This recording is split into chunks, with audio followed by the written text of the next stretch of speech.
கர்த்தரை மறந்தால் பாருங்க, மறந்தால் என்ன வரும்? அதான் அவர் சொல்றாரு, நான் கர்த்தர், நான் மனுஷன் அல்ல. ஒரு நாள் இது பாருங்க, இது ஆச்சரியமா இல்லை? நான் மனுஷன் அல்ல, நான் கர்த்தர். அதனுடைய கருத்து என்னவென்றால், நீ அடிக்கடி மறந்துடுற, அதனால் நீ மனச்சோருக்குள்ளாயிடுற. I want to remind you that I am the Lord.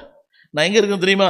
எங்கேயோ பரத்தில் இல்லை, பரலோகத்தில் இல்லை, உன் வாழ்க்கையின் சூழ்நிலை மத்தியில் இருக்கிறேன். ஆமென் சொல்ல மாட்டீங்களா? அதாவது சூழ்நிலைகள் மாற மாற மனுஷன் மாறிடுறாங்க, பார்க்குறீங்களா?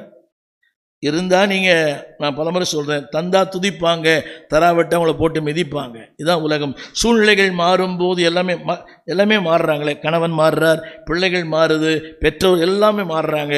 ஆனால் தேவன் சொல்லுகிறார், எந்த சூழ்நிலையாக இருந்தாலும் ஐ ஆம் இன் யுவர் மிட்ஸ். சொல்லுங்கள், என் நடுவில் இருக்கிறேன். ஒரு ஆமீன் சொல்ல மாட்டீங்களா? காலையில் ரொம்ப ஜபத்தோடு இருக்கிறீங்க, ஆமீன் சொல்ல மாட்டீங்களா? எனவே தான் சொன்னார், நான் உன்னை விட்டு விலகுவதும் இல்லை, உன்னை கைவிடுவதும் இல்லை. எந்த நேரம் தெரியுமா? நெருக்கத்தின் நேரத்தில், குழப்பத்தின் நேரத்தில், கண்ணீரின் நேரத்தில், கலக்கத்தின் நேரத்தில். திரும்ப திரும்ப சொல்லுகிறேன், உலகம் காரணங்களை தேடும், காரணங்களை சொல்லும். அவருக்கு காரணமே தேவையில்லை, அவருக்கு நான் தான் தேவை. உலகம் காரணங்களை தேடும்.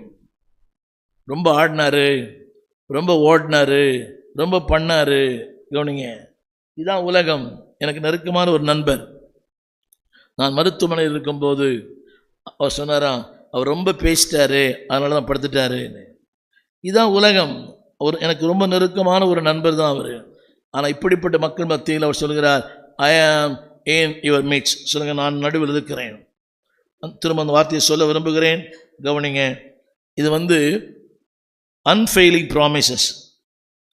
அந்த வார்த்தை தெரியுமா? இது மாறவே மாறாது. உன் நடுவில் எது தெரியுமா? நான் கல்லறை போகிற வரையில் என் நடுவில் இருப்பார், மாற மாட்டார். இருக்கிறீங்களா? கல்லறைக்கு போகிற வரைக்கும்.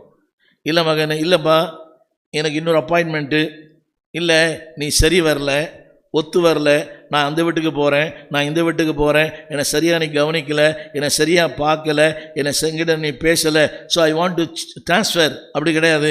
நான் என்ன பண்ணாலும் என் நடுவில் அவர் இருக்கிறார். சொல்லுங்கள், ஒருபோதும், ஒருபோதும். நல்லா வாயை திறந்து, ஒருபோதும் சொல்லுங்கள், ஒருபோதும், ஒருபோதும். That means every circumstances, every day, ஒவ்வொரு நாளும். கவனிங்க, நேற்று இருந்தது போல் இன்னைக்கு இல்லை. நேற்று ஆரோக்கியமாக இருந்தோம், இன்னைக்கு பலவீனமாக இருக்கிறோம். புரியுதா உங்களுக்கு? நேற்று ரொம்ப மகிழ்ச்சியாக